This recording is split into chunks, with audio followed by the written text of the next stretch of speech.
Happy Wednesday. Hey, did you know that if you do research online about perfection and in business and striving for perfection, the majority of the things that you'll find is for the negative. That perfection or striving for perfection is something to avoid. Well, in today's Whiteboard Wednesday, I'm going to tell you why that's a bunch of bunk and why you need to strive for perfection.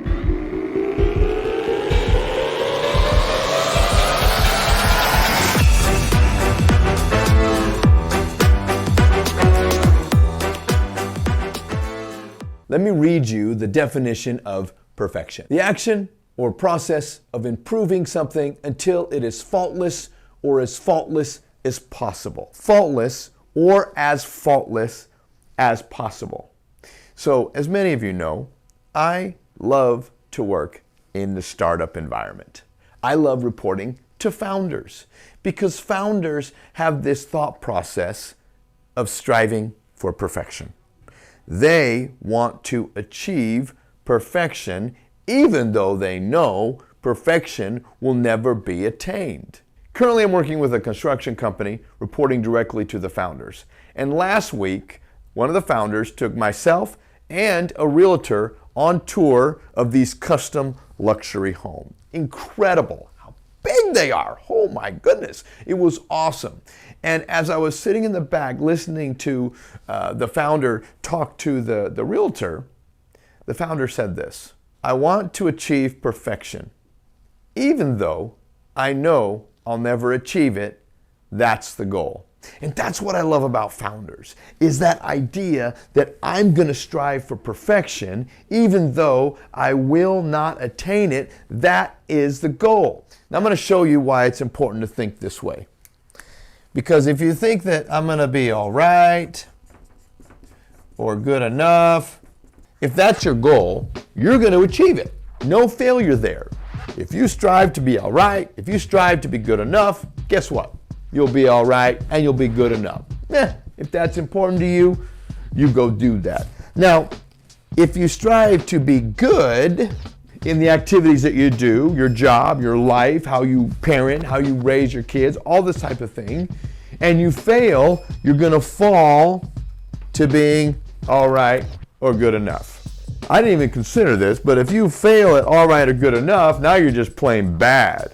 So maybe you don't want to strive for, let's put bad here. This is an improv here. So if you fail here, you're going to fall to bad. You don't want to be bad. If you strive for great, well, I'm going to strive for great. From good to great. Well, if you strive for great and you fail, you'll end up being good. If you strive for excellent and you fail, you'll fall to great.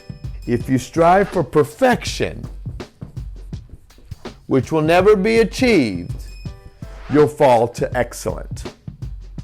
And when you do excellent work, and when you live life with excellence, you're happier, you're not as depressed, you don't have anxiety.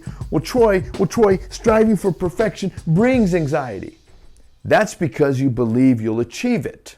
When you strive for perfection, you have to understand that it will never be achieved. The individuals that sit here and go, oh, I've arrived, I'm perfect. They're not living a reality life. They might be the emperor with no clothes, like we talked about last week and last Whiteboard Wednesday. So perfection is where you need to strive. Well, I'm not in leadership, Troy. I'm just an employee. You can still strive for perfection in what you do. Well, what is perfection? Now we're getting somewhere. Those are the questions that you need to ask as you analyze where you're at in the activities that you do. What is perfection in your life? If you were to achieve perfection, remember the definition: the action or process of improving something until it is faultless or as faultless as possible. I love as faultless as possible because you can only do and be with the tools that you have at your disposal. Strive for perfection, folks. And if you fall short, you will be excellent. My name is Troy Ritchie, and if you don't know me, you will.